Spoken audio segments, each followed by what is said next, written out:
একটা বয়সে পৌঁছে অনেকেই রাতে ভালো করে ঘুমাতে পারেন না, কারণ প্রস্রাব করার জন্য তাদের বারবার উঠতে হয়।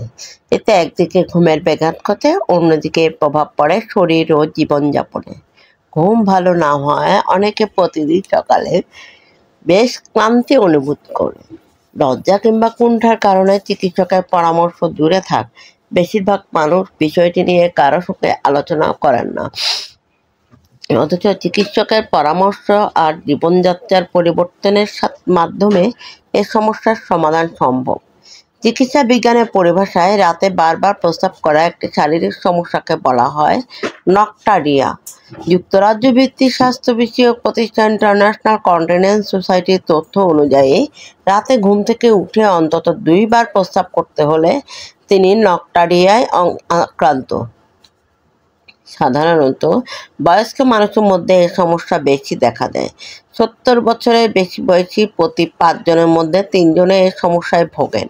এছাড়া এই সমস্যায় পড়েন গর্ভবতী নারীরাও। তবে নারী পুরুষ যে কেউ, এমনকি কম বয়সীরাও এতে আক্রান্ত হতে পারেন। নকটারিয়ার লক্ষণ, কারণ বিশেষজ্ঞরা বলেছেন 2 কারণে নকটারিয়া হতে পারে। একটি হলো মূত্রথলির ধারণ ক্ষমতা কমে যাওয়া এবং দ্বিতীয়টি মূত্র উৎপাদন বেড়ে যাওয়া।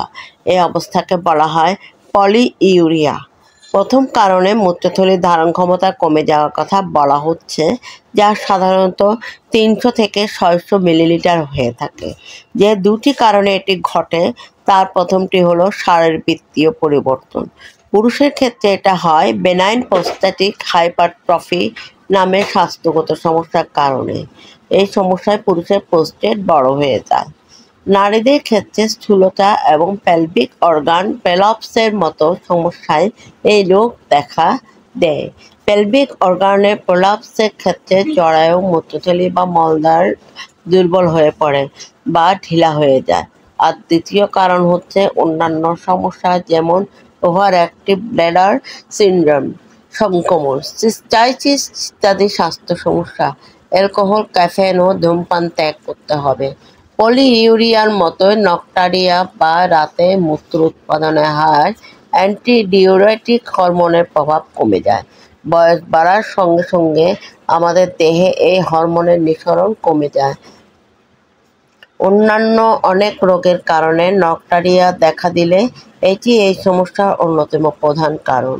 এছাড়া ডায়াবেটিস, অ্যাডেনোমায়োসিস বা টিস্যুতে অত্যধিক তরল আটকে থাকায় কারণে ফোলাভাব, হৃদরোগ, উচ্চ রক্তচাপ, সন্ধ্যায় বেশি পরিমাণে তরল গ্রহণ, অতিমাত্রায় ক্যাফেইন, অ্যালকোহল বা তামাক গ্রহণের কারণেও এটি হতে পারে। তাছাড়া কিছু কিছু রোগের ওষুধ গ্রহণ কারণে পার্শ্ব প্রতিক্রিয়া হিসেবে মূত্র উৎপাদন বৃদ্ধি এবং মূত্রথলি কার্যক্রমের সমস্যা দেখা দিতে পারে। এসব ওষুধ হচ্ছে ডায়াবেটিস, তরল ধারণ ক্ষমতার চিকিৎসা ও উচ্চ রক্তচাপের চিকিৎসায় এটি ব্যবহৃত হয়। অ্যান্টিকোলিনার্জিক্স, ওভার অ্যাক্টিভ ব্লাডার সিনড্রোমের চিকিৎসায়ও এটি ব্যবহৃত হয়। এই ওষুধ যেসব স্নায়ু সংকেত বিঘ্ন ঘটাতে পারে, যেগুলো এই অঙ্গগুলো নিয়ন্ত্রণ করে, এবং এ কারণে ঘন ঘন প্রস্রাবের চাপ আসতে পারে, দেখা দিতে পারে নকটারিয়া। উচ্চ রক্তচাপের চিকিৎসায় ব্যবহৃত ওষুধ খেলে এই সমস্যা দেখা দিতে পারে। ডিপ্রেশন বা বিষণ্ণতা প্রতিরোধে ওষুধ সেবনেও এই ধরনের সমস্যা দেখা দিতে পারে, কারণ এগুলো অনেক সময় অ্যান্টিডিউরেটিক হরমোনের কাজ কমিয়ে দেয়।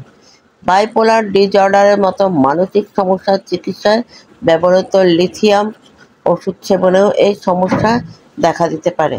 তবে এটা নয় যে যারা এসব রোগের চিকিৎসায় এ ধরনের ওষুধ সেবন করছেন তারা সবাই পার্শ্ব প্রতিক্রিয়া হিসেবে এ ধরনের উপসর্গে পড়বে বা নকটারিয়াতে আক্রান্ত হবে।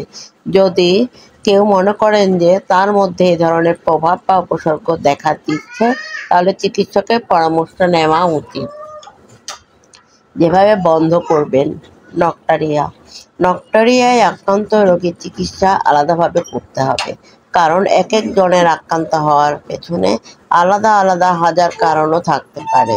তারপরও চিকিৎসকের পরামর্শ অনুযায়ী এখানে কয়েকটি টিপসের কথা উল্লেখ করা হলো, যা সাধারণত সব বয়সে নকটারিয়া আক্রান্ত রোগীর কাজে আসতে পারে।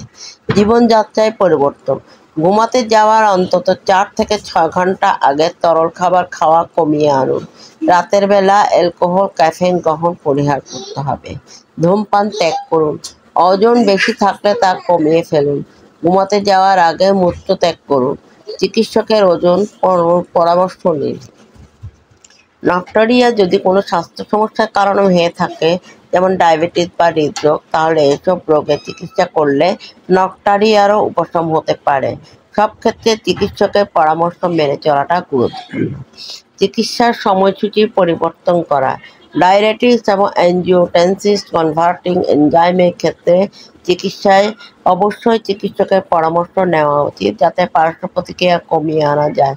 এক্ষেত্রে তারা চিকিৎসা সূচি এবং পদ্ধতি পরিবর্তন করে দিয়ে থাকেন। নিয়মিত ব্যায়াম করা, ঘন ঘন মূত্রত্যাগের বিষয়ে নিয়ন্ত্রণ পেতে অনেক সময় ব্যায়াম উপকারে আসতে পারে। এক্ষেত্রে তলপেটের মাংসপেশি ও মূত্রথলির ব্যায়াম এবং এ সংক্রান্ত চিকিৎসা ভালো কাজ করবে। তলপেটের মাংসপেশি ও মূত্রথলির ব্যায়ামের ফলে প্রস্রাবের বেগ নিয়ন্ত্রণ করা অনেকটাই সহজ হয়ে আসে। প্রয়োজনে ওষুধ খেতে হবে। সাধারণত মানুষের মধ্যে প্রতিদিন ওষুধ খাওয়া নিয়ে ভীতি বা অস্বস্তি রয়েছে, কিন্তু অনেক সময় রোগীর সঙ্গে আলাপের পর চিকিৎসক নকটার্নাল পলিইউরিয়া বা রাত্রিকালীন অতিমূত্র উৎপাদন রোগের চিকিৎসায় ওষুধ সেবনের পরামর্শ দিয়ে থাকেন।